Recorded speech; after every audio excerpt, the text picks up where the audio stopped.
Vamos a ver un ejemplo. Suponga que usted tiene una distribución binomial, que X se distribuye binomial, NP donde P es desconocido. Y vamos a proponer estimadores para P, basados en X. El primero va a ser X sobre N, y el segundo va a ser X más 1 sobre N más 1. Ustedes miran, pero ¿dónde está aquí la muestra aleatoria? Recuerden que si X es una binomial, X representa el número de éxitos en N ensayos. Entonces, en cada ensayo yo puedo tener éxito o fracaso, éxito, fracaso, éxito, fracaso. O sea que lo que voy a tener son N variables aleatorias que son Bernoulli, cada una puede ser un éxito o un fracaso, es decir, vale 0 o 1. O sea que en este vector, en esta variable X, hay detrás una muestra aleatoria que son variables Bernoulli. Pero sin importarnos un poco eso, vamos a considerar que esta variable, digamos, es la manera como yo voy a estimar mi parámetro, pero no directamente. La primera propuesta es lo que llamamos la frecuencia relativa, X sobre N. La segunda propuesta es X más 1 sobre N más 1. Entonces, vamos a discutir sobre cuál de los dos es insesgado o no. Ahora miren esto. ¿Qué es la esperanza de P1 gorro? Aplicamos las propiedades. La esperanza de X sobre N es 1 sobre N, que es una constante, por la esperanza de X. Ah, pero es que X es binomial NP. Entonces la esperanza de una binomial es N por P. Sobre N me queda P. Es decir, P1 gorro es insesgado, porque su valor esperado es igual al parámetro que está estimando. Hagamos lo mismo con P2. Miren esto. La esperanza de P2 es la esperanza de todo este cociente. Como 1 sobre N más 1 es constante, sale el valor esperado, me queda la esperanza de X más 1, pero la esperanza de X más 1 es la esperanza de X más 1 que es constante. O sea, NP más 1 sobre esto, y me queda N más sobre N más 1 por P más 1 sobre N más 1. Claramente esto es diferente de P, es decir, P2 gorro es insesgado. Pero fíjense que yo puedo calcular el sesgo de P2. Si yo lo llamo B2 o B, el sesgo, esto sería este valor esperado menos P. Y si usted hace ese cálculo acá rápidamente, obtiene que el sesgo va a ser 1 menos P. ¿Qué pasa aquí? Fíjese que si lo que necesitamos es, si la primera propiedad deseable es que el estimador sea insesgado, entonces vamos a preferir P1 a P2. Sin embargo, miren ustedes, que a medida que N aumenta, este sesgo se empieza a hacer muy pequeño. Cuando N es muy grande, esto tiende a 0. Es decir, si tomo una muestra suficientemente grande, entonces el sesgo de P2 tiende a 0. Tiende a ser muy pequeño. Es decir, que en el límite P2 gorro va a ser insesgado. Ahora no me sirve el límite porque yo no tengo muestras infinitas, pero muestras muy grandes implican sesgo muy pequeño. O sea que yo podría usar P2 gorro con muestras muy grandes y el error no sería muy grande.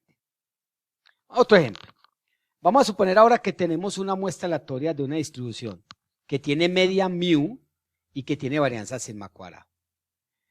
Entonces, unos estimadores propuestos para X, para mu y sigma son respectivamente X barra para mu y S cuadrado para sigma cuadrado. Ahora, ¿qué sabemos de X barra? Lo que vimos en las distribuciones muestrales. Nosotros sabemos que la esperanza de X barra es la misma esperanza de la muestra, pero aquí está demostrado, ¿cierto? 1 sobre N sale, queda la sumatoria de los X y, porque el valor esperado es un operador lineal. Esperanza de una suma de los valores esperados, pero la esperanza de X y es mu, ¿cierto? Es mu. Por lo tanto, esto me queda la sumatoria de mu, que es N veces mu sobre N, es mu. Es decir, X barra es insesgado para mu. Pero de la misma manera se puede mostrar que ese cuadrado, donde recuerden que ese cuadrado lo definimos así, de esta manera, ese cuadrado lo definimos así, resulta que ese cuadrado también es insesgado para sigma cuadrado. Observen esto. Esta sumatoria de X y menos X barra se puede expresar así. Primero al cuadrado menos doble producto del primero por segundo más segundo al cuadrado. Y fíjense que esta queda la sumatoria de los X y cuadrado, este X barra sale y la sumatoria de los X y sobre N es X barra y esto queda N veces X barra. Si usted hace el resumen, si hace esta álgebra ahí sencilla, obtiene que esta sumatoria es justamente esto. Ahora, necesito calcular el valor esperado de ese cuadrado. Es decir, necesito calcular el valor esperado de esta expresión. Tengo que tomar valor esperado a todo esto. Pero en vez de tomar valor esperado a esta suma, voy a tomar el valor esperado de esta expresión. Entonces me quedaría esperanza de esta suma menos n veces la esperanza de esto. Aquí está. ¿Qué es la esperanza de ese cuadrado? 1 sobre n menos 1 por la esperanza de esta suma. Pero esta suma es igual a esto. Entonces la esperanza de esto. Y repartamos la esperanza, que es un operador lineal. La sumatoria de las esperanzas de los x y menos n veces la esperanza de x barra cuadrado. Ahora, ¿qué sabemos? Recuerde que la esperanza de x y cuadrado, eso lo vimos de las variables aleatorias, es la varianza más la media. Pero la media de x y es mu. Entonces me queda varianza más media, sigma cuadrado más mu cuadrado, y la esperanza de x barra cuadrado es la varianza de x barra más la media de x barra, que es mu. Pero la varianza de x barra, ya lo vimos, es sigma cuadrado sobre n. Si yo reemplazo esta cantidad que ustedes ven aquí, y esta cantidad en esta ecuación, en esta expresión, entonces voy a reemplazar esperanza de x y cuadrado por sigma cuadrado más mu cuadrado. Y voy a reemplazar la esperanza de x barra al cuadrado por sigma cuadrado sobre n más mu. De tal manera que esta esperanza me queda así. Recuerden, esto es esperanza de x y cuadrado. ¿Por qué la voy a reemplazar? Por esto. ¿Y esto qué es? La esperanza de x barra al cuadrado. ¿Por qué la voy a reemplazar? Por esto. Si opero esas cantidades, me queda. Esto es una constante. Queda n veces la constante. N sigma cuadrado más n mu cuadrado. Menos n veces esto, queda sigma cuadrado, menos n veces esto. Se cancela esto y me queda n menos 1 sigma cuadrado. Sobre n menos 1 se cancela y me queda sigma cuadrado. Es decir, he probado que la media muestral es insesgado para mu y que la varianza muestral definida así, es insesgado para sigma cuadrado. Son estimadores insesgados respectivamente. Entre dos estimadores insesgados, ¿cuál preferimos? Preferimos aquel que tenga menor varianza. Miren este gráfico. Dirán, ¿pero por qué? Miren, observen que la distribución de teta 1 y teta 2 tienen la misma media, que es teta. Es decir, los dos estimadores son insesgados. Entonces, si el criterio fuera que sean insesgados, estoy embalado porque no sabría cuál de los dos elegir. Sin embargo, lo que hemos visto acerca de la distribución de probabilidad nos indica que si una distribución tiene varianza muy grande, significa que la información está muy dispersa. Si la información está muy dispersa, significa que no se está concentrando alrededor de un valor específico como yo quisiera, sino que están muy alejados.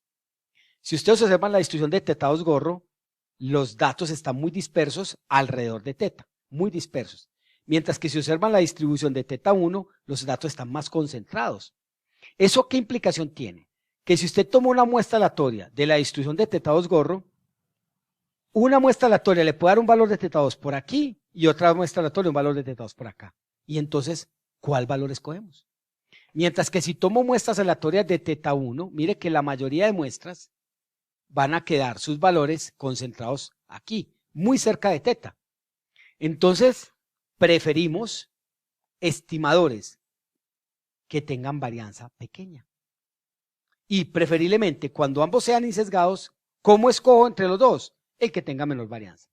Si ese es el segundo criterio, entonces, entre dos estimadores insesgados, ¿cuál escogemos? El que tenga la varianza más pequeña. Así que la segunda propiedad deseable de un estimador es que tenga varianza pequeña. ¿Listo? Fíjense en esta condición. Así que entre dos estimadores insesgados, el mejor estimador es aquel que tenga menor varianza. Y si construimos toda la colección de estimadores insesgados para un parámetro, entonces aquel estimador que tenga la varianza más pequeña va a ser llamado estimador insesgado de mínima varianza o MBUE. Así lo vamos a llamar, el MBUE. Por lo tanto, ya tenemos dos propiedades. La primera, que sea insesgado, y la segunda, que tenga varianza mínima. Entonces, ¿cuál es el ideal? Insesgado de mínima varianza. Vamos a ver este ejemplo. Vamos a suponer que tenemos una muestra aleatoria x1 xn con n mayor o igual que 4, y esa es una muestra aleatoria de una distribución que tiene media mu desconocida, pero varianza sigma cuadrado conocida. Entonces vamos a proponer estos dos estimadores para mu, mu1 y mu2. Y queremos saber cuál de los dos es mejor en términos de esas dos propiedades deseables, es decir, en términos de que sean insesgados y que tengan mínima varianza. Entonces lo primero que vamos a verificar es si son insesgados. Para eso vamos a calcular el sesgo. Entonces, ¿cuál es, perdón, el valor esperado? ¿Cuál es el valor esperado de esta expresión? Entonces, 1/3 valor esperado de esto. ¿Cuál es el valor esperado de esta suma? La suma de valores esperados. ¿Y cuál es la esperanza de x1? Pues como lo dice el enunciado, la muestra tiene media mu, o sea que todos los valores esperados de las x y valen mu. Así que tenemos mu más mu más mu, 3 mu sobre 3 es mu, o sea que mu1 gorro es insesgado. Hagamos lo mismo con mu2. Sale 1/4 y me queda 2x1 menos xn más 2x4 más x10. ¿Cuál es la esperanza de 2x1? 2 veces la esperanza de x1, pero la esperanza de x1 es mu, entonces me queda 2 mu. Y así, 2 mu menos mu menos 2 más 2 mu más mu, me queda mu, porque esto sería 4 sobre 4 igual a mu. O sea que los dos son insesgados. Entonces, ¿con cuál me voy a quedar? Vamos a calcular la varianza. ¿Cuál es la varianza de esta expresión? Recuerden que las constantes salen al cuadrado, 1/9. Y la varianza de esta suma. Pero como las variables son estadísticamente independientes, porque son una muestra, la varianza de esta suma es la suma de las varianzas. La varianza de una combinación lineal de variables independientes es la suma de las combinaciones lineales de las varianzas, pero con las constantes al cuadrado. Entonces, fíjense, la varianza de esta suma es la suma de las varianzas. ¿Cuál es la varianza de x1? Sigma cuadrado. La de x2, sigma cuadrado. La de xn, sigma cuadrado. 3 sigma cuadrado sobre 9 es sigma cuadrado sobre 3. Y la otra sale 1/16 porque es la constante al cuadrado. ¿Y esto cómo quedaría? Varianza de esta combinación.